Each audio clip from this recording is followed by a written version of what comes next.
Hello, everybody. Hello. Welcome to today's webinar. Thank you so much for joining us. My name is Will. I am going to be your MC today. I'm joined today by Ben Murray, the SaaS CFO, and Dan Owens, Maxio CFO. And I'm excited to kind of kick this conversation off about metrics that matter in 2026. But I'm going to let people kind of trickle in. I'm sure people are coming in from back-to-back meetings, grabbing their Diet Cokes and whatnot. So I have to do the obligatory ask at every start of the webinar. Go ahead and go into that public chat and let us know where you're calling in from, or zooming in from, and what you're hoping to get out of today's session. I know, Ben, you're on the road right now. Where are you calling in from today? Yeah. Hey, guys. Great to be here. So I just put in the chat. I'm at the Newark Airport Marriott right now, and then heading into the city after this. Love it. What about you, Dan? I'm in Atlanta. Nice. I'm also in Atlanta. Ooh, we got some international crowd here. Love it. So Atlanta's thawing out. Ireland. Yeah. Cool. Well, we can go ahead and get started here. Croatia. I think that might be the farthest I've seen. Yeah, great. Welcome. Tunisia? Yeah, love it. Thanks, guys. Yeah, thanks so much for coming, y'all. All right, so we can go ahead and get started. So quick intro, my name's Will. Like I said, I'm part of the marketing team. I'm here to MC, so you won't be hearing from me as much. But I'll go ahead and let Dan and Ben introduce themselves here. Go ahead, Ben. Yeah. Oh, sure. Thanks. Hey, guys. Ben Murray here. So little about myself if we have not met in person or virtually. SaaS CFO by trade, came up through the ranks of FP&A in the airline industry, then got in software in the early 2000s, and then now helping a lot of SaaS founders and finance teams with their metrics, forecasting, anything related to SaaS and AI finance right now. So great to be here. And thanks, Ben, for inviting me. So I started in public accounting, ended up being a public company CFO, and then made the crazy decision to go work in private equity. Got to work with some incredible private equity firms in their consulting group and worked with a ton of different portfolio companies. And now I'm at Maxio as CFO and getting to see the other side of it, but working with investors and now supporting actual customers selling a product that we actually use. So it's sort of cool. Yeah, for sure. Dan, I'm really excited about this webinar in particular because you kind of have that operator perspective as well as the investor perspective. So I'm kind of eager to hear your insights and how you advise folks to approach these metrics reporting topic. So quick agenda. We're going to go through an array of topics ranging from ARR to investor expectations, as well as end in a Q&A. But quick housekeeping, it'd be great to have this to be as engaging as possible. I know Ben and Dan both love to engage with questions, and ideally this feels like a conversation between two CFOs as well as everyone in the chat. So if you have questions, if you have thoughts, throw them in the chat. I know, Ben, you're well experienced with webinars, and I see you already keeping your eye on that chat. So we'll make sure to engage with y'all. So if you have any thoughts, feel free to use that chat. So to kick us off, though, I want to frame this webinar. And Ben actually did a very timely post regarding this topic, especially. This was literally from 20 minutes ago. You can see I screenshot it just now. So we're doing it live. But essentially, this topic is timely because our businesses are evolving in SaaS, right? Usage is becoming more and more predominant and more common. And Dan, during our planning phase, you actually had a really interesting perspective on why people need to start thinking about usage, even if they're not currently using it today. So can you kick us off with that? Yeah, it's interesting with AI and everyone that's marketing AI and just how their products are evolving or what customers are demanding. You see a lot of change in the dynamic of the go-to-market pricing and the commercial aspect of the product offering. So a ton of companies who may have not considered usage before and now have the opportunity to say, how do you deliver value and what the consumers want is that value. And just in the last couple of years, the pricing pressure on subscriptions and the the push from boards or management teams to reduce software subscription costs, people are willing to pay for value. So usage is an attractive way to like tie the value to what your product offering is. You can get in trouble, like have this great value to do it, but not having a method to bill for it and be able to track that can be a challenge and ultimately lead to leaving money on the table. So I think everyone needs to be thinking now of how can your product, how does it deliver value? How can you like tie the value to how you're delivering it so the customer is perceiving value? And then how do you monetize that through a usage or a combination of subscription and usage type revenue stream? Love it. And you'll notice today that a lot of the conversation that we're going to have is kind of anchored in this usage idea, but the why behind it is exactly what Dan mentioned. It's companies need to start thinking about this today and kind of think about the foundation and how to set up reporting and discussing metrics with your investors. So to kick us off now, Ben, I'm going to go to you here. Does SaaS have an ARR problem? Yeah, this is really the question of the day of the year right now, because if you go to any social media now, you see ARR is dead, ARR is broken, SaaS metrics are broken. And is that true? Well, kind of. It's definitely being abused and it's changing. I think we have an ARR problem if it's ill-defined, ill-disclosed. And I've done a ton of research on this topic, and it just seems like it should be so easy. And we have these SaaS Plus models, usage models now. AI first companies, how does that affect our AR reporting? And I've even been at SaaS CFO dinners where like, hey, Ben, I know we have to deal with usage, but how should I actually create AR from just subscription? So just those fundamentals. And really, I was just at the Usage Economy Summit, and I say it's like, I don't really care if you call yourself software, SaaS, AI. What are your revenue streams? What are your pricing models? And that kind of dictates how we'll create ARR, create metrics. But we have to be more on top of this. It's much harder than those early subscription 1.0 days, with all the different revenue streams coming into play. So we will have a problem if we don't stay up with how companies today are defining it. And Ben, I think that's super timely. Even like the usage connotation is a negative connotation to a lot of people, or they'll view it as overage. So you're from a go-to-market methodology, it's also like, well, what is it? And it's that actually the consumption of your product, how you classify it on an invoice or how in your internal reporting can certainly get flipped. Because we're even experiencing it where you see some of our customers have pre-commit. So they're signed up for consumption, sort of like a cell phone type for 10,000 minutes. And then they don't, until they go over the 10,000 minutes, then it shows up as usage, which may or may not be a penalizing rate when you look at the actual take rate on what your subscription is. But how that'll appear in the ARR roll forward can be like extremely different. Was it on a usage line or is it a subscription line? And then that also carries forward to your board and how you like disclose from a product line perspective, how the revenue streams are constructed. And then even to your lenders, depending on what like debt covenant compliance you have and how they value subscription as a forward-looking or usage on a trailing type basis can have like big implications. Yeah, and if there are any questions, guys, that's top of mind from your board investors, potential investors, throw it in chat or in the Q&A. But Dan, I saw a post on LinkedIn yesterday. I was getting tons of comments, and it was a VC fund. Someone at a VC fund saying, "Oh my gosh, would everyone stop about how they're reporting ARR?"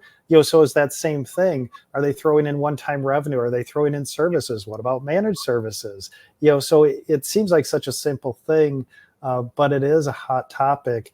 And in a recent due diligence request that I had for one of my clients from a strategic backed by a huge PE fund, top of the list, well, on the list was CAR, contracted annual recurring revenue. Hard to believe that someone would be, from obscure metric to now front and center, and ARR. So what ARR number do you put forward? Is it revenue based? Is it contract based? So we do have to put some thought into this. So we can tell, operationally, our board, our investors, your C-suite, where we're operating, and then especially in due diligence, so important. Yeah, 100%. And I feel for the portcos because I've seen a lot of these who are trying to manage this in an Excel or a Google sheet, and you've got a one-person team that's just listing out invoices, And then those line items can get conflated, and then the change. So you're going into a board meeting with a multi-thousand row type spreadsheet trying to answer those questions, and they'll just get obliterated. And then you're also one fat finger away from having bad data. So you get to, like you're saying, Ben, for these VCs or any of the like fundraising activity, and they'll just like, that just puts doubt in their mind if they don't have like super conviction and a clear definition of how you're coding these things. Because it's really the disclosure, because I think you can come up with a lot of different definitions, but if you don't have a grounded definition that the reader understands and can apply, then you've really like messed yourself up. Yeah, and we'll make sure we stay on time here. There's a lot to discuss, but yeah, please throw any questions. And Dan, there's a question here from Murad. What is your definition or definitions of usage? So, thoughts there, because this is so core into how we represent our numbers. Yeah, so a lot of it will depend on the contract of, like, you have these month-to-month contracts and how they're using it. So I've seen plans that are like $5.99 a month. So that's a base fee type subscription, and anything above that would be considered usage of how they're applying the using your application. But that same construct could say, I've just signed up for a 12-month type plan, which is subscription. So it can be both. So I think it's the definition of usage and how you apply that or differentiate it. But it's the same, like you're utilizing the same application potentially, but how usage is defined as overage. But it's still the monetization of the same product, which is funny how it can get so confusing. Yeah, and I came from the airline industry, and we did a lot of rate times volume analysis. And so I see usage kind of have rate times a volume number, and that equals our usage. Now, I mean, Dan, we know that now, well, we could have pure usage that could go to 0, or now that usage could be tiered, right? We have buckets. It's still kind of usage pricing behind the scene. Well, usage model behind the scenes, but then we've turned it into a subscription. Then maybe we have overages. Then maybe we have a platform fee. And this gets back to due diligence. And every investor is going to ask, or they want to see, send me your invoice schedule, send me your MRR schedule. They want proof. They want to see the predictability of your revenue, those revenue streams, breaking it out by subscription versus usage versus overage, not commingling that stuff. And it seems so simple, but I can't tell you how many times it's so hard to unwrangle all this stuff because it just the invoice data was so bad. At its core, really, Ben, if you break it down, regardless of what you're calling it, but it's what's fixed and what's variable. So that subscription component really locks you into a fixed dollar amount. That's why the banks are super eager to understand what's fixed. And the usage is the variable component that could be like from $1, or it could be once you get past a certain tier where it's no longer fixed or all you can eat type application usage. Nice. And Ben, you mentioned earlier about CAR. VJ had a question in the chat. So about the CAR to ARR gap. Is that accounting for the booking to rev rec lag? Does it also capture nuance in ramping contracts? Yeah, and VJ, that's a great question, because CAR is looking at our current ARR base. Now, of course, how are we defining our current ARR base? That's important, what we're talking about now. But then, yeah, it's really about that timing lag between what's in revenue currently and then what we've just contracted, all that revenue that's sitting in our contracts that is yet to be invoiced. It could be new business, expansion business. It could be contraction, could be churn, that have yet to be pushed into our revenue. And hopefully, right, that CAR number is higher than our current ARR number. And then you mentioned that nuance to ramping contracts. Maybe you have a ramp in year 2, year 3. That gets to RPO, remaining performance obligations, that looks at our deferred revenue, plus all those uninvoiced amounts that are sitting in those contracts, those multi-year contracts. So really, you've got CAR and then RPO that you're talking about. Ben, the other thing I've seen a lot of variance in just between investors and how people account for this, but those ramping multi-year deals to where it's 100, 150, 200.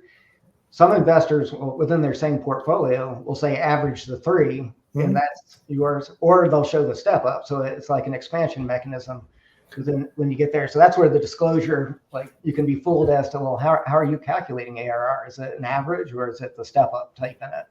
Yeah, and I love everyone's comments there, like how you're tracking that if you have those ramp ups in your contract, because yeah, right, RevRec may dictate you got to smooth that, but then that question just came up in my court, like, what do you report for first year ARR? It's the average, is it that first year?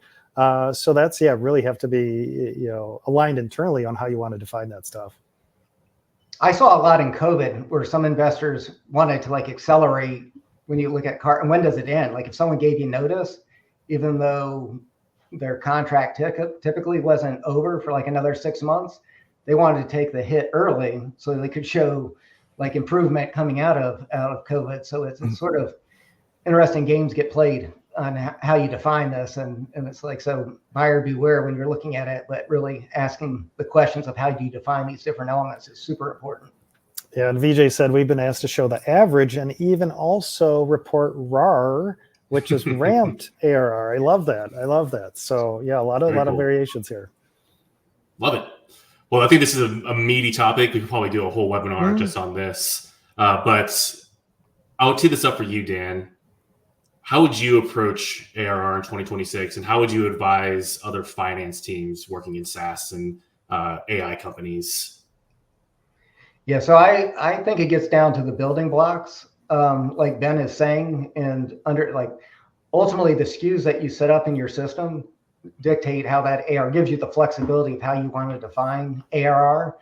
But having the ability to drill down to the lowest common denominator from your like order to cash type process, but what effectively gets into your reporting engine is the key. But understanding really what is fixed and what's variable and what could be both, and being able to think through different variations of how you'd want to be able to report it is really starting with the end game first is key. I think even a company that's set up is, as you're adding new products, it's a chance to really take a step back and think, well, what would the potential readers of your financials want, either a lender or investor or sale type mechanism. But things that like Ben is pointing out and other people out there that study this stuff, there's a lot out there as far as granularity, and that's the key. Is if you're able to drill it down and be able to slice it and dice it, it makes your job so much easier, but it makes the analysis a lot easier with your profitability,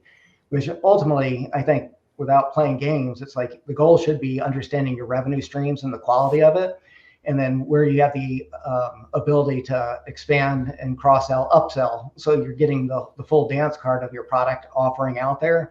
The reporting should be clear enough that you understand where you're making money and where there's opportunities to make more of it, and also bring the full value of your product to your customer, because ultimately that helps retention, which is like the biggest expansion driver for your ARR. Yeah, definitely. And I've had a chance. There are a few questions coming in, and Jeff, I'll talk about your question in a sec. I've got a lot of research for that. But the thing, just what I'll add, and it gets to Matthew's question where he has a mix of revenue stream, subscription and monthly. It sounds like annual plus a little transactional or usage. How does that affect go-to-market efficiency metrics? And, for me, really important, it gets back to the core of our chart of account structure. How do we have our revenue general ledger account set up? How are the numbers getting there? Breaking that out by revenue stream, subscription, platform, usage, overage, tiered usage. We have to have that really defined, one, for retention metrics. Yeah. And then two, Matthew's talking like LTV to CAC and go-to-market efficiency, CAC payback, cost fair, things like that. My big thing is when founders are kind of changing pricing and business models is, all right, when we win a customer, what type of revenue are we landing? Are we landing platform plus usage, just platform usage later? That's really important because that does affect go-to-market efficiency metrics. And what are those expectations? So important with CAC is, all right, and if it's usage, do we have to estimate an amount? Or if we're PLG, well, do we have to use the month at, the amount at month 6 because there's organic expansion and then it trails off after that. So one, go-to-market motion impacts, go-to-market metrics. And then, for me, it comes back, all right, what revenue are we landing at the time of that sale? Ben, that's really important because another concept of like when you hear usage, payments. So a lot of companies embed payments or a payment stream within their application. And really that's a gold mine, right? It's the gift that keeps on giving. typically you've got to get your product deployed and get the customer onboarded and happy. And then you start the onboarding of the payments with a short lag. So it's really critical that that delivery handoff works well. But the payment ramp is the one that can double or triple on the speed of, like, you get someone on there, the stickiness, and it really is the gift that keeps giving. Yeah. Nice. Yeah, and that gets to the revenue streams, margins by revenue stream, because you have to CAC payback, gross margin adjusted. So are you landing subscription, usage, plus maybe processing, which is usually 100% margin? So all that impact, so Matthew, still, I'd say the same metrics, but we may have to tweak the formulas a bit. Love it. And Ben, do you want to lean into Jeff's question? Jeff asks, do people use invoices as a source data, or is it CRM/opportunity data, or contracts, or is it some mix? Oh, Jeff, great question. And I've got hopefully a somewhat of an answer for you. So at this point, I've been collecting definitions and calculations of how global public tech companies are defining and calculating ARR. And I noticed in their descriptions, some were revenue-based builds of their ARR number. Some were contracted-based builds of their ARR number. So some on the revenue was MRR times 12 was the most popular one. And if you do daily rev rec normalizing for the number of days in the month, that was the most popular to get to a subscription ARR number. Usage, the most popular was the trailing 90 days of usage times 4 to get to then a usage number. Nothing crazy, but at least they defined, calculated, and put it out there because a lot more public tech companies are disclosing and defining the ARR number because they see that as their North Star metric of growth. So it was kind of, I'd say 60% were doing a revenue build of ARR, and say 40% were taking, you could say CRM data and adding all that contractual ARR. Now where it got fuzzy was they didn't say CAR, but how they defined their ARR build based on their contracts was actually, it sounded like a CAR number where they said, well, this may not be in our in our revenue yet, or it'll be future revenue.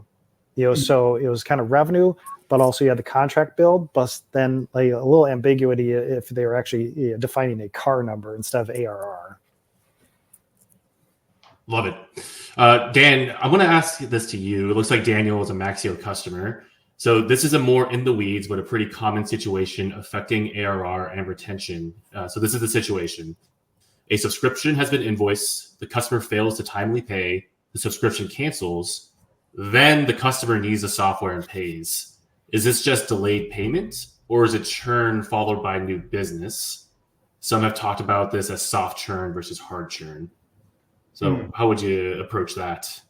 I would say it depends on how the customer and how your industry defines it. Typically, Maxio will allow you to set that, like if it's a win back customer, so you can set a 1, 2, or 3 month, but you set the stage of really what is that before you call it churn. But there's a category that identifies that if you've lost a customer, let's say within 30 days, and it typically the contract canceled, it would show as churn. But if in this example, the customer pays and it's within a 30-day window, it's going to show up as a win. So it's not lost, but it's a customer win back to show that it's not necessarily new. So you can configure the system, I guess, long story short, to say, is it churn or is it a new customer? I would say on this case, if its timing was within 30 days, I wouldn't report that as churn. You get outside a 90-day window, and then I think you're seeing diversity in practice to where that may be churn, and now you've got a win back to where it would be.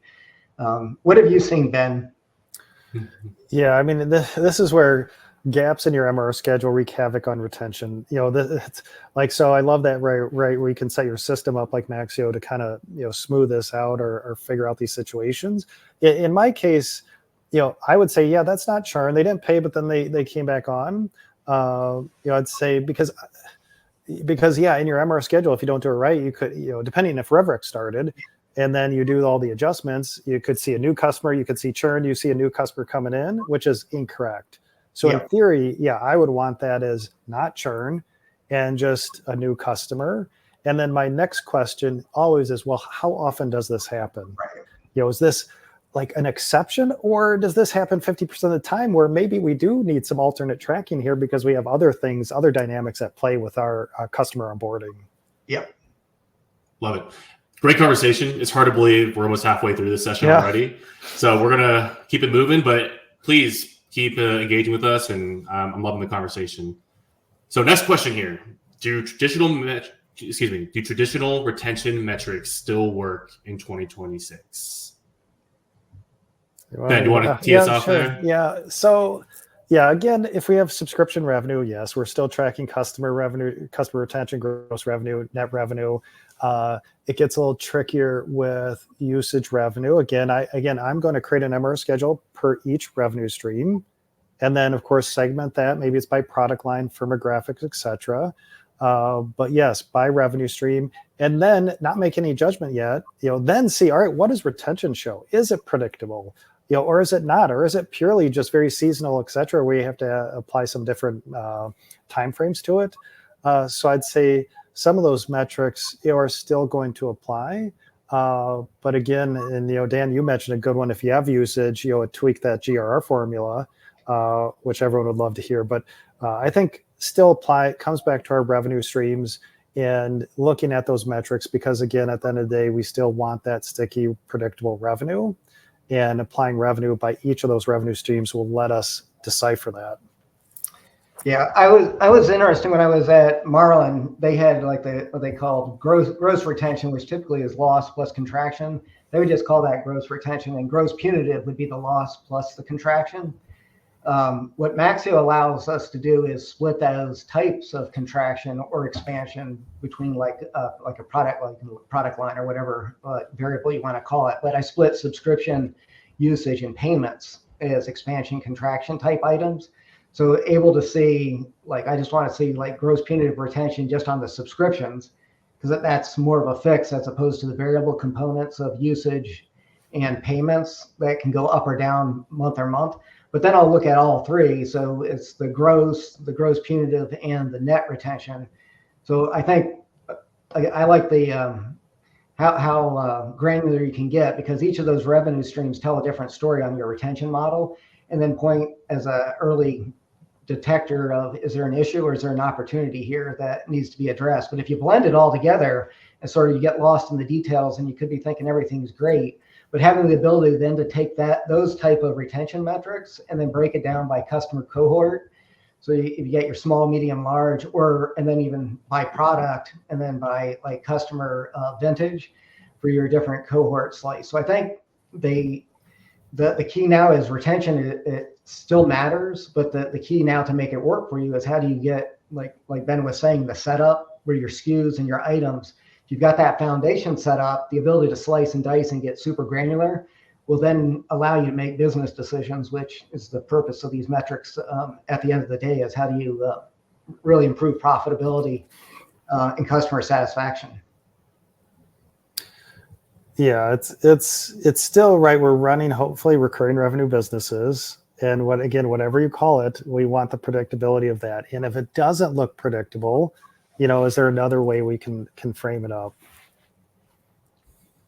Perfect. And honestly, it sounds like during this conversation, you already touched on a lot of the best practices. Is there anything else you guys would want to add before we move on?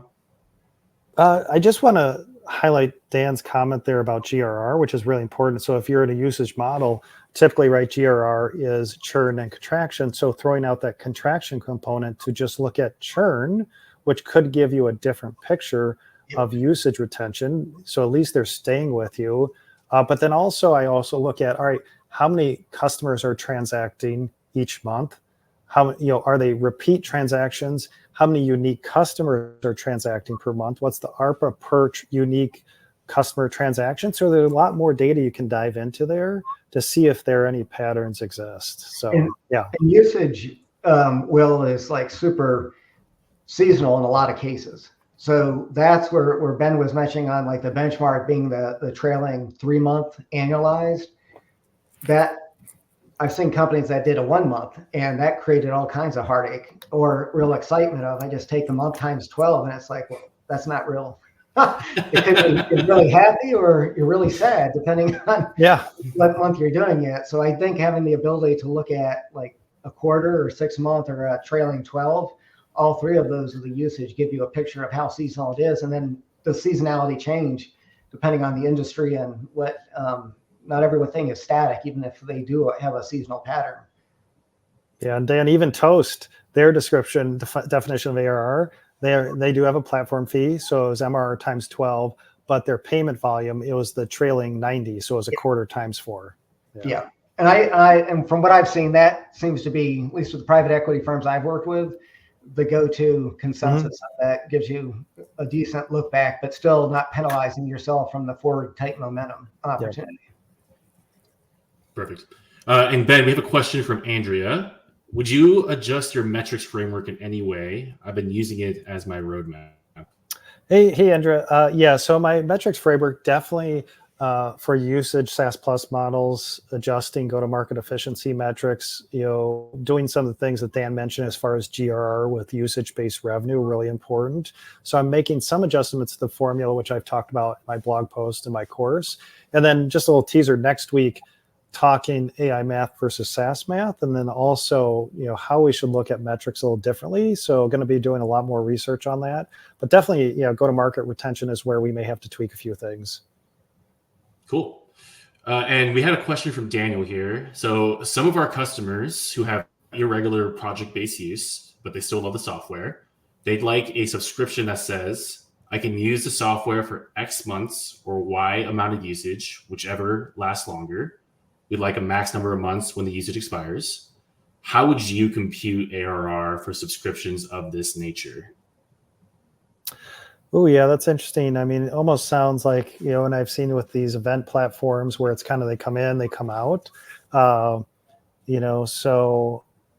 yeah, I mean, I think, in those cases, I don't know, just off the cuff, it's like where if it's really unpredictable, like then you may have to look at year-over-year trends, 12-month over 12-month, get a larger picture and how how that MR movement or AR movement is changing each year by customer, because hopefully you're getting more per customer per year on a longer basis. But yeah, it could, not knowing enough here, it could be, like we've talked here, maybe it's a 90-day trailing, maybe it's a 6-month trailing. Yeah, I'm not sure. But I think the conservative nature also helps, just as nature of finance.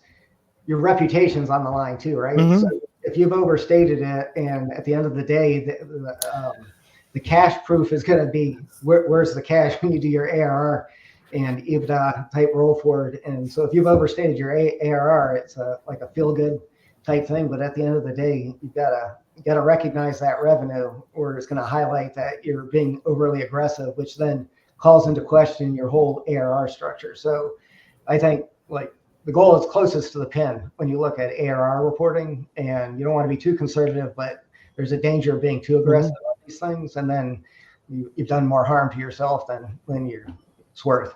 Yeah, it's a hard balance. Definitely. Someone in the chat suggested consider credit-based models with minimum credit spends over a period of time. So it seems like leaning more into that usage model more than anything else. Great. Love the questions. Keep it coming, y'all. Yep. All right. So this next question, I thought about it. It's no duh, right? Is AI actually making SaaS companies more efficient? No duh. Yes, it is. So I'm going to reframe this question as a two-part question. Number one, Ben and Dan, where are the places where AI is making the biggest difference, you think, within a SaaS company? And the second part is, how are you going to measure the operational efficiency and AI ROI that comes with implementing AI? Yeah, I mean, of course, yeah, there's a lot of debate here. We know, right, go-to-market motion, we're seeing a lot of AI and agentic AI and just how that's taking off with development and different bots. And yes, it's making companies more efficient internally. Now, but for some things, like then there's all these reports and debates. Well, is it really doing? We're implementing this internal AI, and is it actually doing anything for us? So, one thing that I look at to measure internal efficiency within our organization, within SaaS companies, and this applies to other verticals as well, is I've got something called the ROSE metric, which is the amount of recurring revenue you generate for every dollar of employee and contractor investment. Now that's changed. Now you think about our org chart, if we're putting agentic AI on the org chart that's replacing people, that spend has to be considered in that ROI number, because we know, like Dan, you know, it's hard to like do ROI on internal use software cases. Sometimes it's just so fuzzy. But in this case, at least for SaaS companies, our goal is more recurring revenue for the spend that we have. So I've adjusted this to now include agentic AI spend, because that doesn't get a free ride. You know, we still want more recurring revenue, even if agentic AI is coming onto our org chart. Yeah, I think that's a fantastic metric, Ben, that you're including in there, because I've had like debates with different department heads that say, hey, let me invest in AI. I won't need to add any headcount, or I'll keep headcount flat. And they get into it and it's like, hey, I need a headcount. I said, well, let me just like dial that back. And I remember headcount's going to be flat if we invest in AI. So there is a lot of hype. I don't think it's as easy as people think to put it in the return. So I think it's still early days. I have seen like fantastic movement on the product development side, to where like things where like that's going to take a year, to where some of these really savvy product and engineer individuals that have embraced it with both arms have gotten stuff done in a week. That literally was like, this will take a year, and they put it off. So that, from the engineering crowd and the coding and the product development, I think that's going to be an awesome impact to businesses that embrace it. The danger is, how do you control that, and how are you releasing it to make sure you don't mess up your solution? So you need the guardrails to help with that, also in that increased velocity. The ROI is really like, how are you bringing new feature functionality to your platform, and our customers seeing it? And also, Ben, I've seen, and Will, the danger is now it's coming too fast. You're releasing too much on the product. And so there's a danger of, you could have it all teed up, but if you're now drowning your customers with so much change and they're having to change their product, may not be a good thing. From a finance side, I think it's funny, that shows you how conservative the accounting, but the numbers matter and how you report. Been less or much slower to adopt AI, and how it's brought, it's probably the number pattern recognition, in which AI tool is best for numbers. But for document scanning and FP&A, I've seen really early like indications of it can be like a junior analyst on your team as a force multiplier, helping with some modeling type situations. The other thing I've seen like great impact is in customer success. And I think everyone's seen that, or talking to chatbots, and can, like, as a customer of a product, if I can get my answer done in like 30 seconds versus getting in a queue and having to go back and forth and be more self-serve, that's going to show up in your gross retention numbers. So hopefully you've got a great customer journey and that experience. And then the feedback that you're using and how you're training your model of to where are these questions, are they being captured, and how do you like shape your roadmap for product development. But I guess overall, it's super exciting to see like the potential and how people are, our board and our sponsor is pushing everyone cross-functionally to like, what are you doing to adopt AI? But then to your point, Ben, how are you capturing the ROI of that? So they're like, they want to know more than just how are you implementing it. It's like, in what dollar savings. It may not even be dollar savings. It may be revenue generated or efficiency gained is the metric there. So it doesn't have to all be cost cutting, but it's like, if you can improve top line, that's the best of all worlds. But then how do you get more efficient with the team you have to improve your process or your customer interaction? Now, Dan, I know you mentioned that during our planning sessions that our board is kind of asking you, how are we going to measure this internally, like the actual ROI? So not to put you on the spot, but are you kind of thinking about a framework, or you mentioned revenue versus cost savings? How are you putting that on paper, I guess is my question. Yeah, so part of it, I would think from a product standpoint, is when you look at R&D dollars, that's our biggest bucket of spend. It's how much of those dollars are being devoted to new feature functionality versus tech debt or maintenance support, and how do we shift that to where not necessarily is what do we have with it, and it's a shift between product and engineering of how are they really addressing what the market is asking for, and what our customers say, this would be great if you could have this now. And if we're able to deliver that and turn it around much quicker, then you've really delighted the customer. So that's what I'm certainly interested in. Is that NPS score going to be going up as a measurement? Are we addressing what the majority of the customers are looking for? And then also, what are prospects looking for? Like, if we've lost a deal, how quickly is our R&D team able to take that input from the sales team and say, if you had this feature, like I could like sign this much more bookings, which is always music to my ear. If we're able to get more bookings, my job becomes so much easier. But on the, I think that's like the easiest thing for us to see, like immediate wins on the R&D side. But on the customer service side, I'm like super interested to see how our support team is able to like elevate to more tier 2, tier 3 type. So you put the real brain power of the super knowledge owners, but are we able to address a lot of the like simple questions as people are getting onboarded or they're trying to learn? What I'm really trying to unlock, Ben, is I've talked to a lot of Maxio customers who've been long-term, probably in that super user bucket, who are still learning new features. So when you've got a complicated, really robust platform, most people get to a plateau where they can do their job and they stop. I think the unlock really, which will help your gross retention and your NRR, is how do you introduce like feature functionality that they may not be using, that they didn't know of, that would make, so I've talked to CEOs and CFOs that said, crap, I've been spending 2 days doing that. I didn't realize that was already in there. And it's like, wow. And they've been a long-term customer. So like, I don't want to assume that just because you've been a long-term customer that you understand everything about the platform either. Yeah, I mean, that's so important. I mean, that's a conversation that every C-suite should be having because, yeah, we can now accelerate our product roadmap, but is that necessarily a good thing? Or should it be, like you said, making sure features are easier to use, the UI UX is better, that they can use, what's in the platform already or make that better. So we think now it's like, oh yeah, we're going to do all this extra more stuff. But maybe we have to just to reinforce the current stuff. So like that, yeah, that's so important. And AI is perfect for that, Will, because if you understand how your customer is interacting with your platform, use the power of AI to say with that pattern recognition, well, what else could they be using that they're not, that our best in class users are doing today. So that's super exciting. I think the customer satisfaction metric I'm going to definitely look at because I think that has a huge opportunity for us.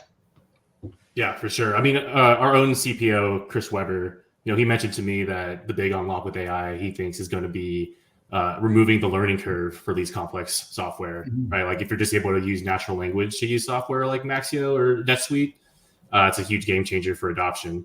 All right, so we're going to move on to the next one. This is our last question before we go to Q&A. So if you have questions, put them in the chat. We'll make sure to address that in the last 10 minutes of this webinar. But the next two-part question, 1, are investor expectations changing? And 2, how would you approach investor reporting in 2026? Ben, do you want to kick us off here? Sure. Actually, I'll defer that to Dan since Dan's been going through a lot of that right now. So then I'll chime in. Yeah. Yeah. So I guess approach to investor reporting in 2026. I think the alignment's the key. I think our investors' expectations changing. I think their expectation is they want more. I think at least for my investors and my interested parties, they know like you've got a robust system, and now it's like, how do you get more, especially from an AI perspective, it's how can you get better data? How can you make better recommendations? So I think from that reporting, it's the granularity and those return on investments, because you're placing these bets with limited dollars. It's like, how can you generate more dollars? I think they also want to know how are you going to invest those incremental dollars. So that's a fantastic point, Ben, when you're saying it's just building more necessarily may not be the key. Like you may be like making it overly complex to what it is. So most of the PE sponsors out there are super numbers driven. So I think the more you give them, the more they're going to appreciate it. But I think it's the confidence and the consistency, and then the time to value is really the key. So I think making sure that you've set your foundation up, that you understand like what's important to them, and so that open communication. Also understanding what are they being pressured for, because they've got investment committees that are asking them for stuff. So I think the key thing is, are they getting what they want, and then what else would they want that they're not getting? Is like a simple question, but it should be asked. And then I do think the retention and the AI and the usage, at least from the individuals I'm working with, Or how does that change your go-to-market motion, and how would you change the pricing? And then the other flip side is, how does that impact your hosting cost? And you see that like Amazon and Oracle, the two giants out there, but as you're modeling how you're delivering your product and then your go-to-market, is that going to change your hosting cost, which directly your gross margin and your LTV are directly impacted with that. So I think, unfortunately, it's going to be more granularity is what they're going to expect, but I don't think that's a bad thing either. Yeah, and Susan, great comment by Susan in the comments there. But I think, Dan, I don't know. Yeah, is the investor framework really changing? Right, we still want cash flow, we still want revenue growth, unless all of a sudden software models become social media models where we want 1 billion users with. But then the question next is, how do you monetize? So yeah. That's where it's like, will the investor framework change? I don't know. We're like on the front lines of all this AI stuff. And I think one thing that could change in our reporting next year is, again, I've looked at definition of ARR. Now I analyzed 138 public tech earnings calls, and how are they talking about AI in these calls? How are they monetizing it? How they're framing it? And we've gone now from, I'd say, 3 stages. One is just hype. All right, we've got this product roadmap. We've got vision. Now transformational. All right, we're actually hype to monetization. So we are now actually monetizing AI. Of course, if you're an AI first company, right, you're monetizing. But for all those thousands of SaaS companies, how are we monetizing AI now? Then to transformational. So, looking at it, some companies, right, they're just charging an uplift, right? Hey, we've got value. We're showing value with AI. So they're just increasing prices. They're not creating new products or SKUs, but just upcharging their customers again, but it works because there's value there. And then others, if it's more usage outcome based, it's no longer, hey, I'm charging you per API or token or something like this, like AWS billing. Now it's based on workflows, agentic AI outcomes, these units of work measurement, a business measurement versus a technical measurement of compute power, at Amazon, yep. And others are creating different product SKUs, to show AI monetization. So that's really important, because now public tech companies are defining how much ARR is coming from AI features, or AI enhanced features. And that's really important. So I think when we think about 2026 and you have an AI roadmap for your product, you're going to be expected to answer these questions, and no longer, well, it's a roadmap and this and that, but now you really have to quantify it. Yeah.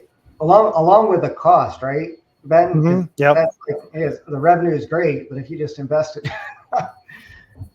Yeah, and that's the next question from Wall Street analysts is like, all right, how is this impacting your margins? Are you getting more margin? Is this, is this impacting your compute costs? So, right, that's that next question. Okay, more money maybe, but is this impacting your P&L structure and the economics of your P&L? Yeah. Love it. And I will say one note too. I think a lot of the things we discussed during this webinar is probably a good way to approach investor reporting, right? I read an article from Fortune talking about AI companies and their creative accounting. Essentially, just they're dumping anything and everything into that ARR metric, and trust is kind of eroding. So I think a lot of the best practices Dan and Ben kind of highlighted here are going to be super applicable. Well, there was one thing I don't like. ARR is like fantastic, but I do want to make sure that people don't like.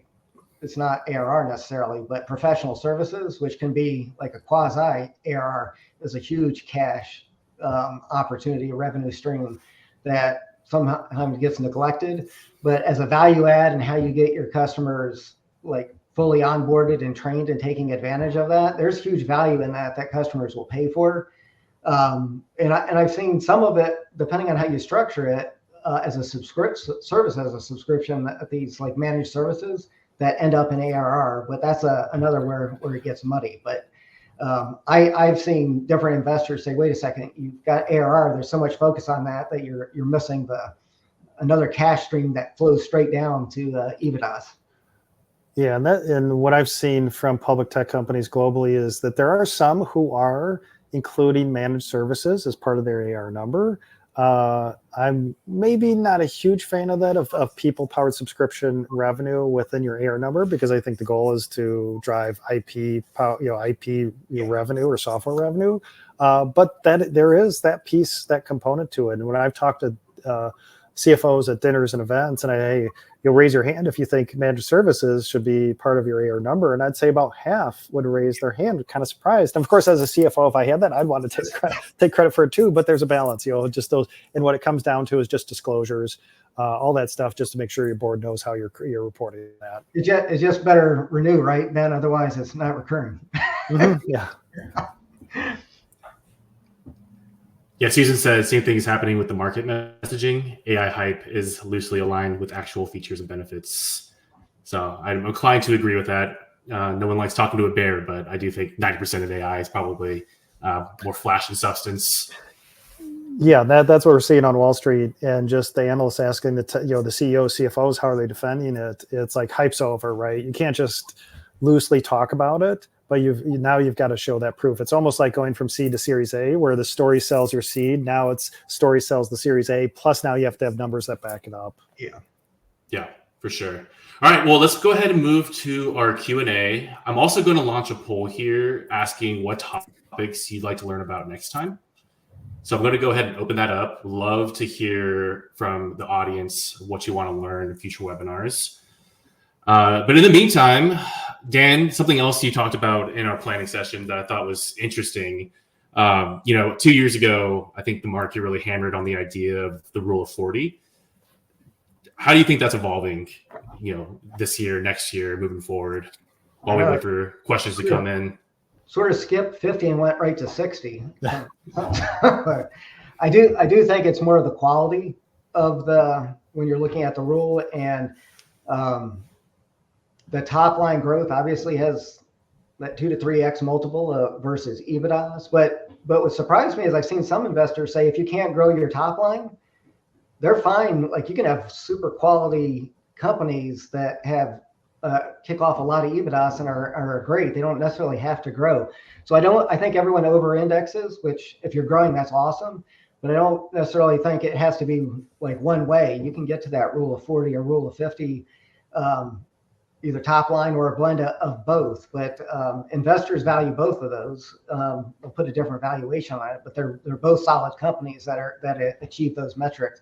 The other thing is, there's not a lot of companies that are in that bucket. So I think when you look at actually when they're at there, everyone hypes that, and it's like, well, I must be failing if I'm not there. It's more of like the continuous process improvement, I think, is key, and that you've got there a roadmap of how you get the sequential improvement, and that you're making the right investments for maximizing long-term value creation, as opposed to trying to get there overnight and you're a flash in the pan, and then you collapse on yourself.